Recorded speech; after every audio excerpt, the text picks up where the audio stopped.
What's up, and welcome to the Talkin Yanks pregame show. We have the Royals coming in to town to see if they can help us continue the walking. I think now we turn the corner, Jake, so we should be walking straight. You think we've turned the corner? If we've turned the corner, we're now just like... I think we're going to find out if we turn the corner today. Yeah, that's this game, the bubble just started going. And like two bad games can completely deflate it. Oh, yeah. And do you remember last year we had that swing where Gary hit the walk-off versus the Twins at home. Then we hit the West Coast road trip. We beat the Angels with like an eighth inning comeback over there in Anaheim. Go to Houston, take 3 games from them. And then we came back home and played the A's at home. And it was just like – then we played the Red Sox. Then we played the A's. And I remember on our podcast, you and I were talking like, this doesn't feel special at all. Like big come down from the big games to this. I'm hoping that we don't get that today. Like now it's like the Royals, this doesn't matter in comparison to the Red Sox series that we just had. Yeah, that's a little bit of my what to watch for there. It's I mean, that's what we're going to find out. Are we getting hot, or did we just win a couple games and then we're going to end up being kind of morose heading into a big West Coast trip in a couple days? So we hope hot, but we'll find out soon. And we got a lineup today, Jim. Oh yeah, Gardner's leading off, Judge batting second, Voit playing first, batting third, Glaber at short, DJ in the 5-hole, Clint in left field in the stadium. Mike Ford makes his debut at DH. Romine is catching, and Tyler Wade is in the game at second. Herman's on the bump.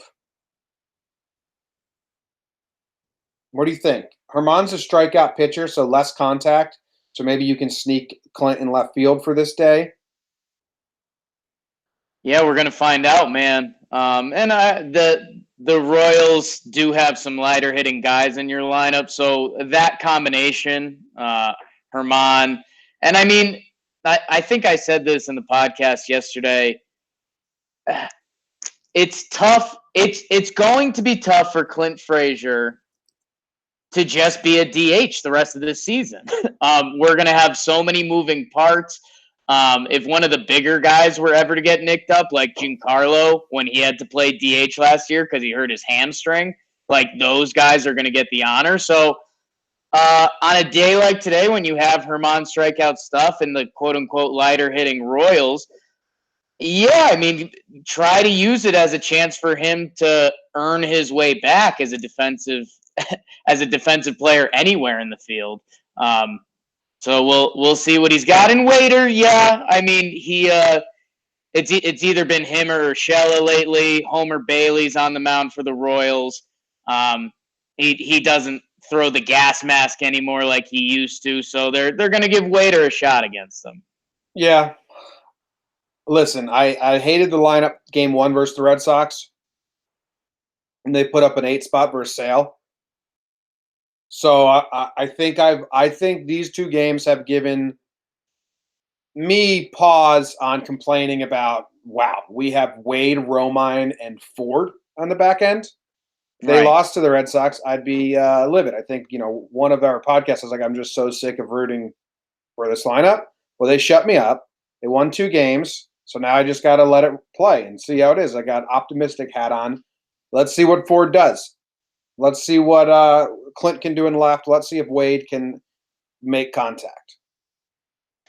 Yeah, and I mean it also the quote unquote small ball game that everyone is excited for. I mean, Waiter was out there, he had the nice safety squeeze. Like if that part of the lineup can still provide whatever they can do, whatever their skill sets are.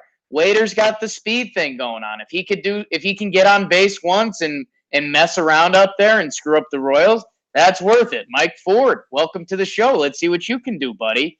I think And Wade then, has made a nice defensive play in every game he's played, so that's exciting. yeah, so I mean, we're hyper confident with him on that side of the ball. We're the opposite with him at the plate, but I mean, maybe Homer Bailey can give him some confidence, hopefully. Yeah. Homer Bailey is coming off a really, really nice start versus the Cleveland Indians. 7 innings pitched, 0 earned runs, only 2 hits. So he's going to be coming in here feeling confident about himself. He threw 102 pitches. Before that, versus Seattle, 5 innings pitched, 7 earned runs. And his first start of the season, 5 innings pitched, 3 earned runs. So mediocre, stinker, really good from Homer Bailey thus far. Hopefully we can give him another stinker today. That would be really nice. Yeah, and I mean, if you're familiar with the Homer Bailey story, he had a perfect game or no hitter a few moons back. He got paid by Cincinnati, and then he just fell apart. He was never the same player. I was looking through his starts, Jimmy. You could argue his last start was his best start since like 2015. He's had 1 or 2 that are kind of in the same ballpark, but it'll be interesting. I mean, maybe he's figured something out. Maybe Kansas City's pitching coach has showed him something. Maybe it was just a good kind of fluky start against the Indians, who have a lot of guys in their lineup who are having a tough time right now. We'll see. We'll see. Hopefully, in a non-insulting way to Homer Bailey. Hopefully, we can beat him up today. Yeah, let's kick his ass. Yeah, literally. And Jim, with helping Homer Bailey, we got Whit, Agent of the Year, Whit Merrifield, second base. Alberto Mondesi, the shortstop. Alex Gordon still hanging around with this Royals team in left. Hunter Dozier, no relation to Brian, I think. O'Hearn at first. Jorge Soler in right field. Lucas Duda. Maldonado behind the plate catching. And Alexander Billy Hamilton in center field. So I don't know. I mean, I was going through some of the Royals roster before. A lot of speed. We'll talk about that a little bit. I mean, a lot of these guys aren't hitting, Jim.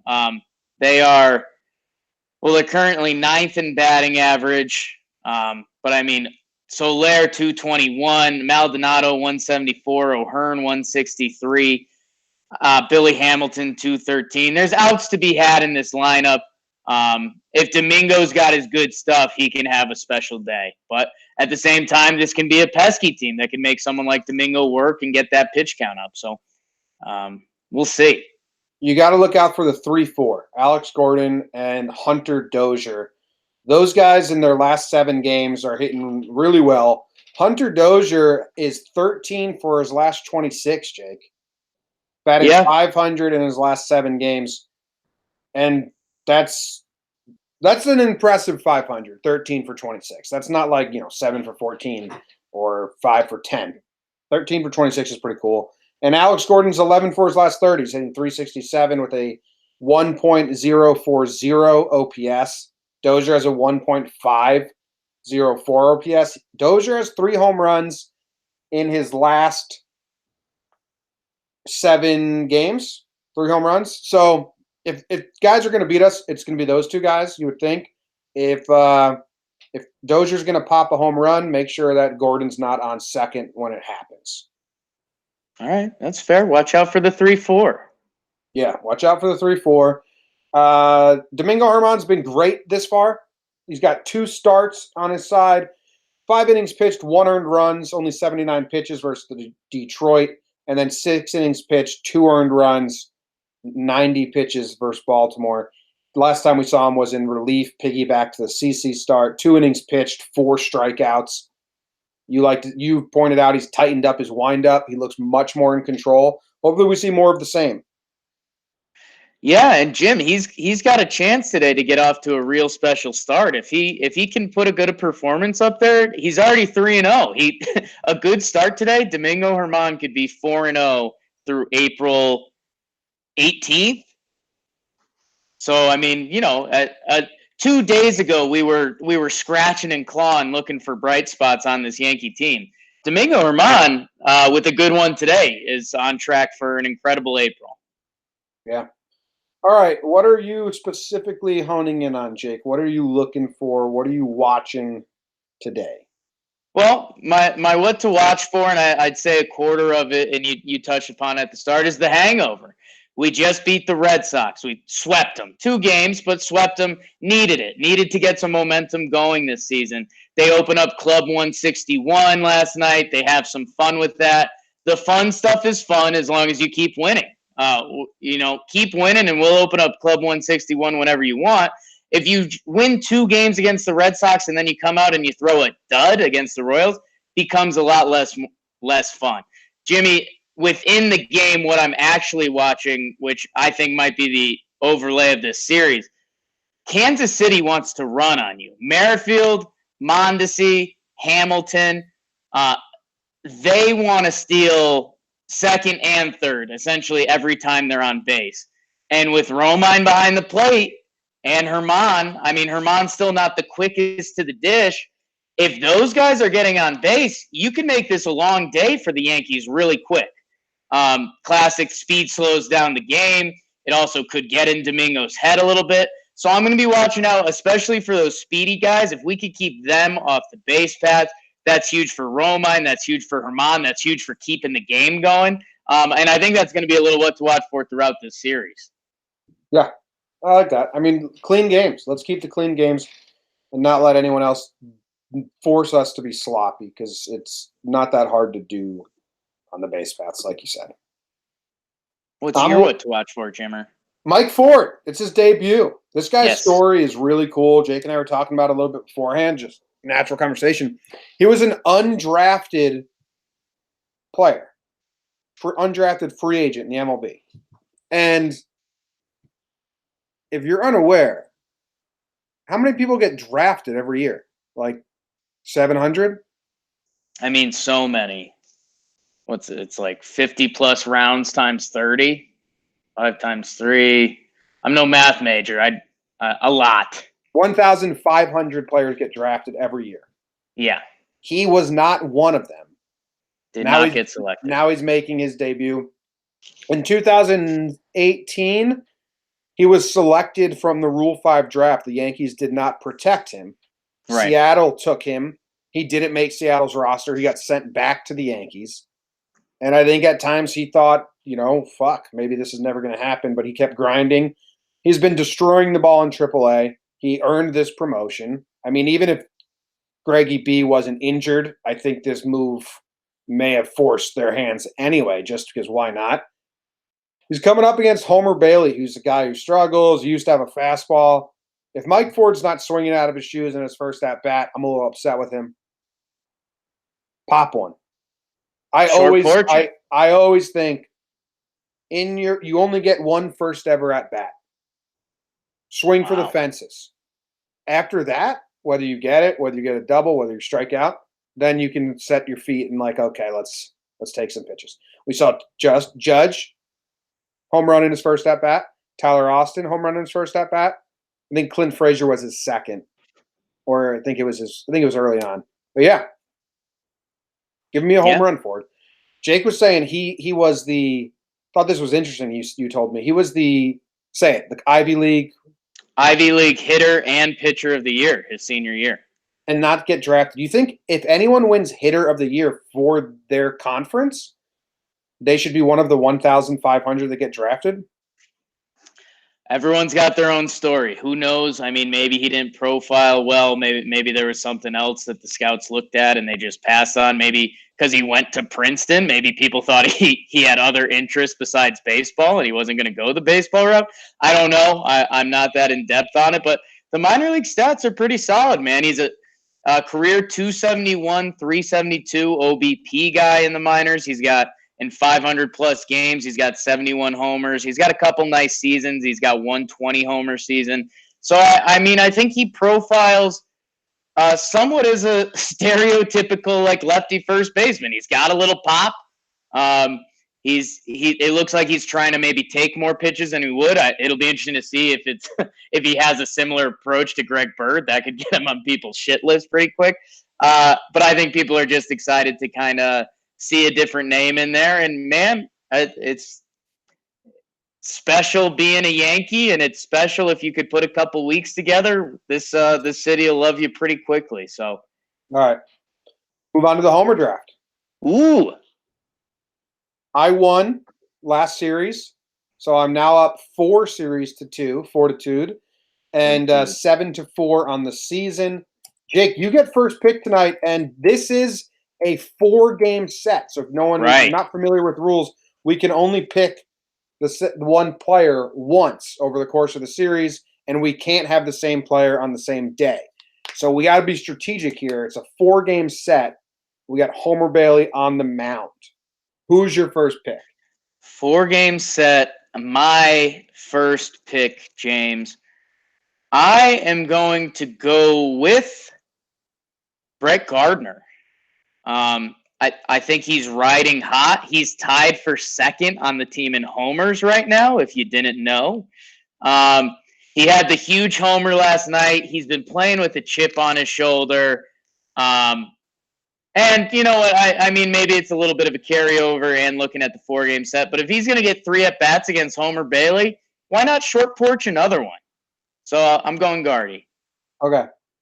It's fine. I'm happy that you chose him. You're doubling down. On who? Excuse me? I'm doubling down? Yep. Who do you think I'm choosing? That's what I'm about to find out. All right.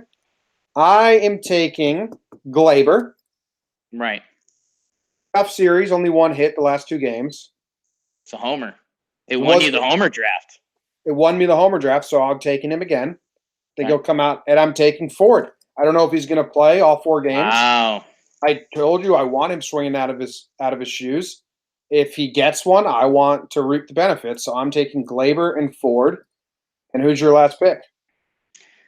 Give me Clint, man. Clint. 3 for 4 yesterday. Clint, catch one, Big Daddy. All right. Look at those names: Glaber and Ford versus Gardner and Clint. If you guys want to tick your Homer draft, respond on Talkin Yanks # Homer draft. Make your pick. Someone had Gardner yesterday. Look at that. I forget who it was. But I'm gonna find his name real quick and shout him out. But I can't because I don't know how he typed it. Maybe he just said Gardy, not Gardner. T-Roy, Troy Terry. I think that's Troy Sufton. He had Gardner yesterday. Nice. Good for him. Before we go, Jake, we had a request that Rusty wanted to hear you do a Ric Flair woo. Rusty requested that. Yes. Stuff. If I do one, will you do one? Well, no, he said, can I have a request? Could Jake do a woo for me? I'd like to see whose woo is better, Jomboy's or Jake's, because I did mine in a breakdown I just posted a couple hours ago. And Rusty Well, can I hear it just to freshen my ears? Well, woo! Okay, that's pretty good. You've got an interesting approach. You don't come out as hot and then you kind of bring it up a notch. I like that. I got woo! Got to give the 4 fingers too. 4 horsemen. No, because I hate that guy from that bar so much. Well, there you go. Little insight. And joke. if we do 4s, we go down, like the Yankees. Horse. Let's see. I'm waiting for Rusty's response to see if he likes yours. Oh my. We're live. We are live. Okay. Parting words. Oh, what's the ESPN over under? Do you know? ESPN over under. Let's guess while I bring it up. It's got to be Herman versus Bailey. 8.5. I was going to guess 9. I almost like guessing. The Yankees lineup isn't great though, so it could even be lower than that. Let's see. Littering and smoking the reefer.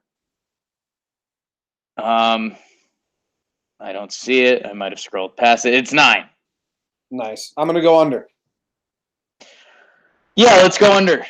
I like that. Rusty gave both of our woos an 8 and said that my woo here was better than my woo on the Garden breakdown. See? Aren't you glad you did it then? Happy as hell. Happy All as right. hell. Hey, thank you guys for watching. No hangover. No hangover. Yeah. Needed the intensity to start. Hey, did you make up Club 161 or is that what it's being called social media? That's what it's being called. Okay, that's a cool name. Yeah. I like it. All right, see you guys. Thanks for watching. Share with your friends. Bye.